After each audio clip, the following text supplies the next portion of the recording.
Hello friends, नमस्कार। स्वागत है आपका आपके अपने YouTube channel Sanjay sir classes में। तो दोस्तों, आप सभी देख पा रहे हैं यहाँ पर 12th क्लास की ये पोएम है द होप। तो आज मैं द होप के बारे में बात करने वाला हूँ। पिछले वीडियो में हमने बात की थी 12th क्लास की एक पोएम के बारे में, और अब सेकंड पोएम को लेकर के हम बात कर रहे हैं।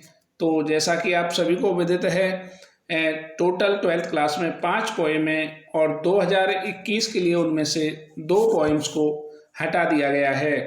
तो द स्नेयर और ए वॉइस सॉन्ग पोएम इस साल परीक्षाओं में नहीं आएंगी। अब आपको द होप और आपकी 7 एजेज ऑफ द मैन, इन 3 पोएमों को आपको तैयार करना है। एक पोएम पिछली जिसके बारे में हम पहले ही बात कर चुके हैं, द नोबल नेचर। तो the Nobel nature, the hope और 7 एजेज ऑफ द मैन, ये 3 पोएम्स को आपको तैयार करना है। तो आज मैं बात कर रहा हूँ द होप के बारे में। Hope is given different names. यहाँ पर जो पोइट है, वो कवि है, आशा के बारे में बताता है कि होप जो शब्द है, इस होप को लोगों ने किस किस रूप में परिभाषित किया है।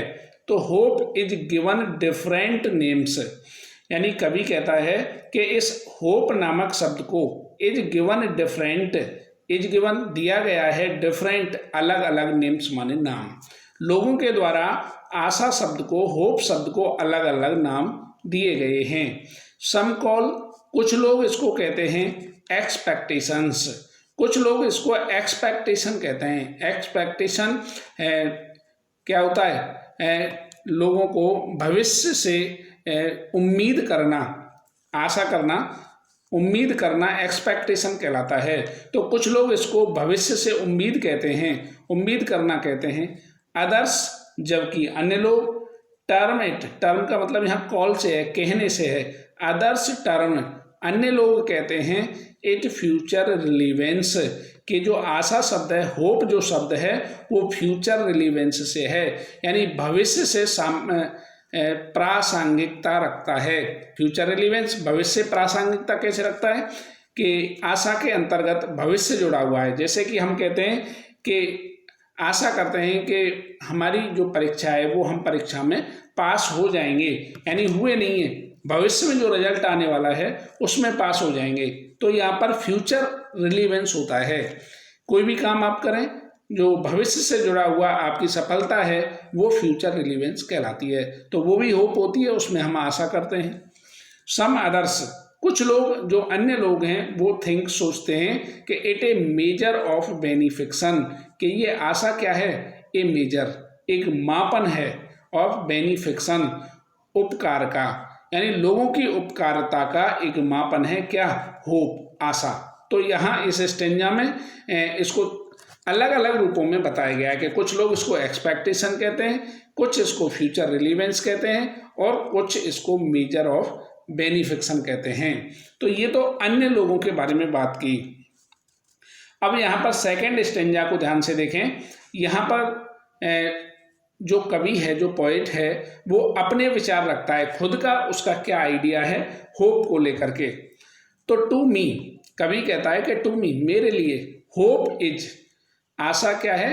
द क्रिएशन ऑफ सोल, यानी होप है क्रिएशन ऑफ सोल, आत्मा की, क्रिएशन मीन्स उत्पत्ति, आत्मा से उत्पन्न होने वाला एक विचार है hope, Asha.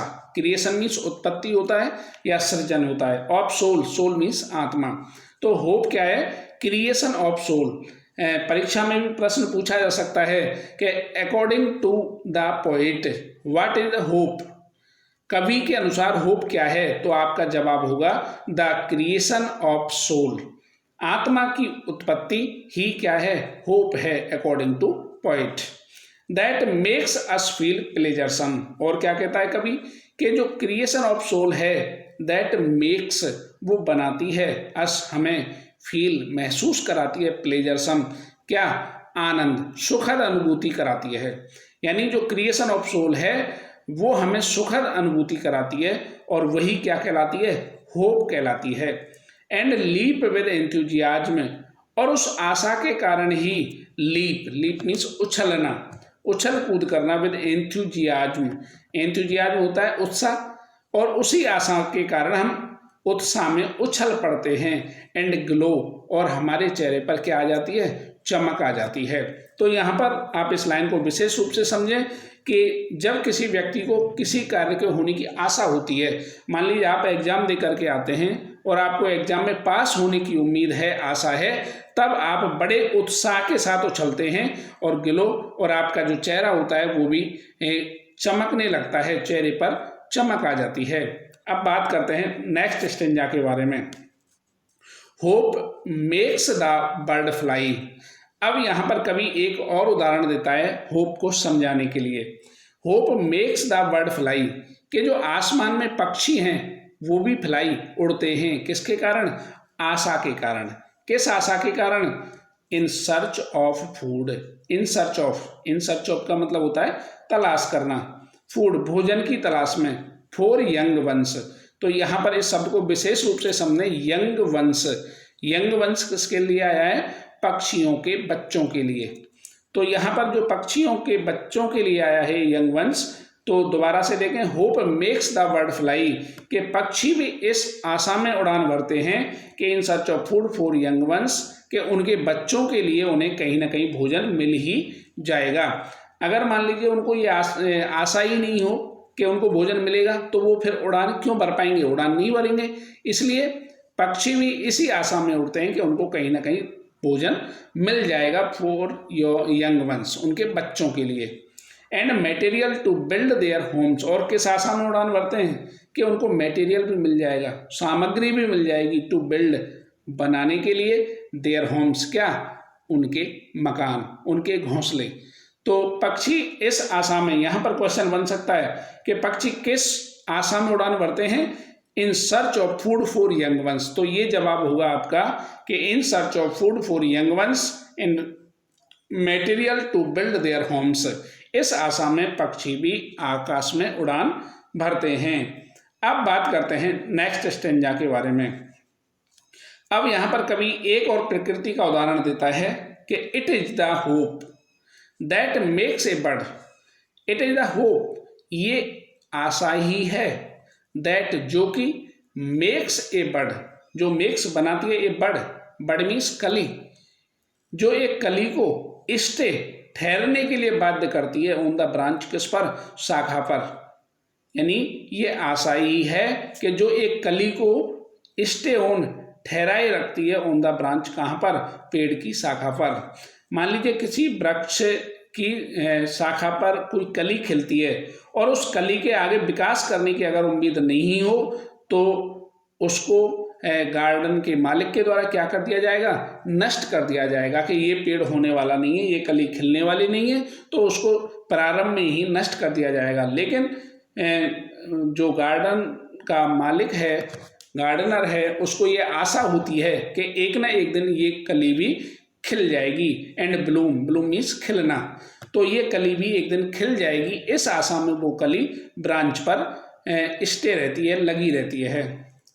Trees lose their leaves, एक और अच्छा उदाहरण यहाँ पर कवि देता है आशा के लिए कि ट्रीज लूज देयर लीव्स, कि वृक्ष भी लूज, खो देते हैं, देयर लीव्स, अपनी पत्तियां, विद ए होप, यानी जब पतझड़ का मौसम आता है तो उस पतझड़ के मौसम में ट्रीज लूज देयर लीव्स, पेड़ भी अपनी पत्तियां गिरा देते हैं, विद ए होप, इस आशा में, किस आशा में, कि दैट वन डे, कि एक ना एक दिन, इट विल बी लेडेंड, लेडेंड का मतलब होता है लद जाना, कि वो भी लद जाएंगे, विद ग्रीन ह्यूज, किससे, ग्रीन, हरे, और ह्यू मीन्स रंग, हरे रंग से वो भी एक दिन दोबारा से लद जाएंगे।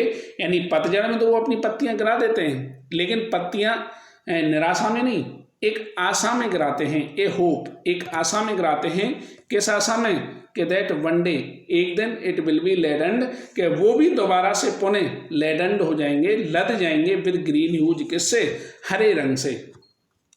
अब बात करते हैं नेक्स्ट, होप इनलाइटन्स, एक और उदाहरण कवि यहाँ पर देता है कि होप इनलाइटन्स, के आशा, इनलाइटन्स, प्रकाश कर देती है, उजाला भर देती है। द लाइफ्स ग्लूमी, कहाँ पर उजाला भर देती है? लाइफ्स, जीवन के, ग्लूमी मीन्स अंधकारपूर्ण, थ्रोफेयर्स, जो आम रास्ते हैं, यानी हमारे जीवन के जो अंधकारपूर्ण रास्ते हैं, वे रास्ते जिन पर हमें अंधेरा दिखाई दे रहा है, जहाँ पर हमें निराशा दिखाई दे रही है, उन पे भी आशा इनलाइटन्स कर देती है, प्रकाश फैला देती है। यानी अगर कोई व्यक्ति जीवन में निराश हो चुका है तो वो भी कहीं ना कहीं उसको जब आशा होती है जीत की, तो वो भी दोबारा से उसमें भी, उसके जीवन में भी क्या आ जाती है? इनलाइटन्स, प्रकाश आ जाता है।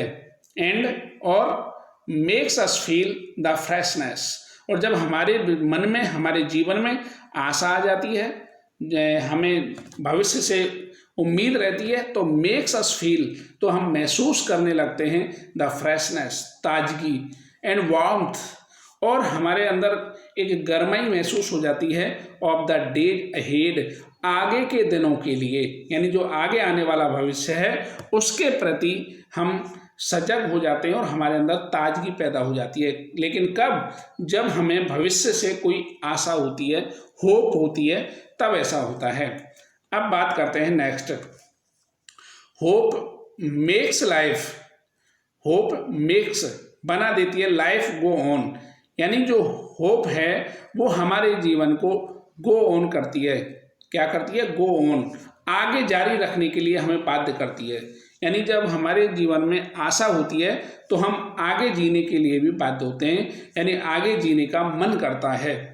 Life is a derivative of the function, life is a derivative, जीवन एक व्युत्पत्ति है ऑफ द फंक्शन, यानी डेरिवेटिव एक व्युत्पन्न ऑफ द फंक्शन, एक कार्य है कॉल्ड होप, जिसको आशा कहते हैं।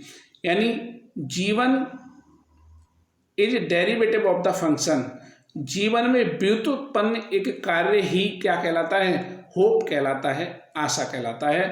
Hope is the prime excellence, hope is the prime excellence, आशा ही सर्वोत्तम विचार है। राइट फ्रॉम द डे, जो उसी दिन से प्रारंभ हो जाता है। वन इज बॉर्न, जिस दिन से कोई व्यक्ति जन्म लेता है, बॉर्न मीन्स जन्म लेना, जिस दिन से व्यक्ति जन्म लेता है तो लगातार वो एक आशा से दूसरी आशा करता है अपने जीवन में और लगातार आगे बढ़ता रहता है। तो दोस्तों ये था आज की पोएम द होप। अब इसके क्वेश्चंस आंसर के बारे में हम नेक्स्ट वीडियो में बात करेंगे। तब तक के लिए नमस्कार, धन्यवाद।